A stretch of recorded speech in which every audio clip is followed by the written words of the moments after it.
Too many people are turned off by the idea of mixing a little pain with their pleasure. Gamers especially are divided by their taste for defeat. People will go berserk over hardcore online shooters or highly competitive leaderboard-driven racing games, but a legion of undesirables dwarfs them in favor of whatever is more accessible but not necessarily better. Keeping this in mind, a game like Hotline Miami will probably be a hard sell for most people who watch this video. It's uncompromisingly violent, featuring absolutely brutal difficulty in its trial-and-error combat, but it's also fast-paced, compelling, and rewarding, and it's a fantastic game. It's a niche title, built undoubtedly with the gaming equivalent of S&M in mind, but it just hurts so good that if you aren't a masochist at the start of the campaign, you will be by its end. Hotline Miami is a top-down shoot-'em-up, or as deemed more appropriately by its developer, a fuck-'em-up about a hired gun who infiltrates places and murders everyone. You receive coded telephone messages giving you your objective, hence the name, and then you observe, single out, and ravage whoever lives there. The game's backbone is arguably the fact that, along with almost everyone around you, you die in one hit. The gameplay is some sort of mixture of stealth, ambush, and smashing heads open. While no single element is perfect, they all combine into something that is surprisingly tactical when you implement an instant death mechanic. Each level is divided into floors, with the objective to kill everyone on a floor and move to the next. Naturally, each floor is covered in armed guards who open fire or chase after you if they so much as see your fart's shadow. Since you die in one hit, you are at an extreme disadvantage. Your only advantage is the kind that you make for yourself. The phrase trigger discipline happily eludes your enemy's vocabulary, but most of the time you don't have that luxury, and even when you do, it's still very uncertain. This leads to most of the game being led by sneaking, or perhaps more appropriately, timing.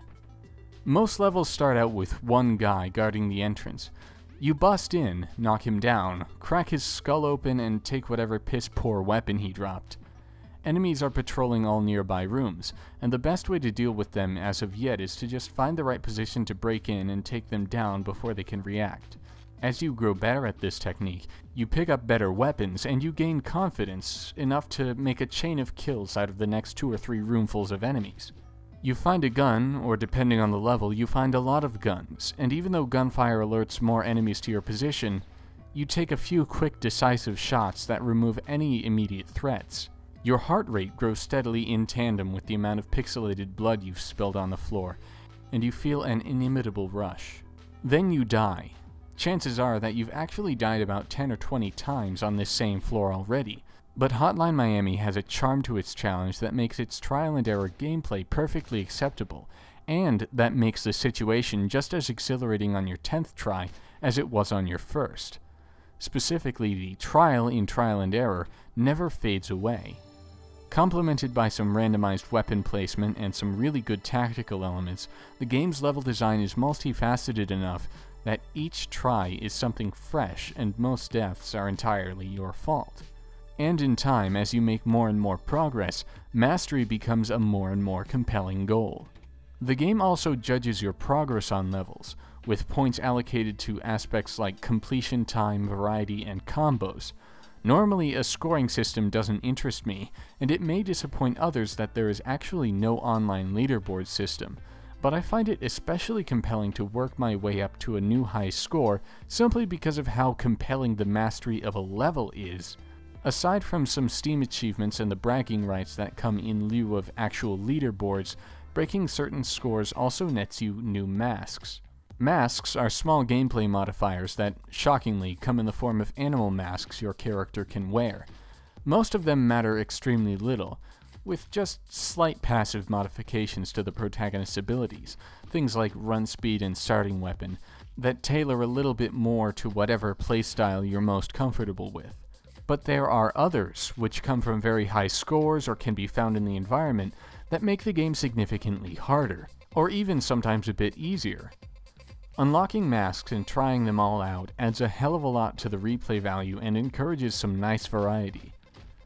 Hotline Miami isn't without its downsides though. The enemy AI is fair, but pretty simple. Unless they're set up in such a way, you won't find them actually trying to entrap you, nor are they all that great at detecting signs of your presence. When you're trying to be stealthy, they only spot you when they see you or when they hear gunshots. Not even dead bodies nearby prove enough to alert them. Overall, they're serviceable but not smart. This is generally okay because most of the action is over within the fraction of a second, but there are still cracks that some simplistic programming seeps through. The game's only really major flaw lies in its boss battles, which are fortunately infrequent and minor parts of the campaign. In boss fights, winning almost feels like a quick-time event, because your enemy is unfairly, artificially strong or fast for absolutely no fucking reason. I'm convinced that the final boss in particular is actually impossible without the use of a mask that allows you to take more than one bullet. The boss battles seem to come as filler in lieu of what should have been some kind of content for regular gameplay, and the game would have just been better off without most of them. There is also a simplistic shoehorned stealth mission that I feel the same way for, but thankfully there is even less of it than there are boss fights. The campaign follows what is probably best described just as a scenario, rather than a real intriguing story. The narrative isn't strong or smart at all, but fortunately it's very light on exposition, and what is there is pretty fun to read. Instead, the semblance of a story puts more of an emphasis on a moment-to-moment chain of events, and it does that very well. In fitting with the gameplay, it pretty much omits a moral compass and doesn't shove uncomfortable things in your face. Rather, anything that could be unsettling just sort of sits in plain sight for you to make as much or as little of it as you see fit. For example, when you complete a level, you have to walk back through it to get to your car. And this is of course through a building now filled with bleeding corpses with all sorts of wounds inflicted by you. There's no stupid Spec Ops The Line caliber bullshit guilt tripping going on. The game also does some pretty cool things with what I think are supposed to be signs of post-traumatic stress disorder, but I won't spoil anything other than that certain segments are pretty unsettling. The visuals are technologically perhaps the simplest it gets, but they're really overflowing with style. The environments are pretty bright, with lots of colors that give the game a suitable 1980s feel. Apart from some absolutely hideously drawn faces that come up in dialogue, the character sprites are very good. There are also some screen effects that add to the uneasy feel of parts of the game, but it's absurd that there is no option to turn them off, because I'm pretty sure they're not very friendly to players with motion sickness or whatever else may hinder Miami's accessibility. What absolutely makes Miami's aesthetics, though, is the soundtrack. The score comes from a nice selection of electronic artists, and it captures gratuitous 80s violence absolutely perfectly. It throbs and sways and gets you in the zone, and then it lets the game have its way with you. The soundtrack is definitely one of the best of any game this year, right up there with the brilliance of John Hopkins featured in Vessel. The game is brutal and unforgiving, and just statistically speaking, it's somewhat likely not the game for you. But Miami has already become one of my favorite games this year. It has a hardcore, genuine challenge with a hell of a lot of replay value thanks to how fun but difficult to master it is. It's not a game for people who can take punishment as much as it is one for people who like punishment. And if you're in any way exploring that attitude, Hotline Miami is your next purchase.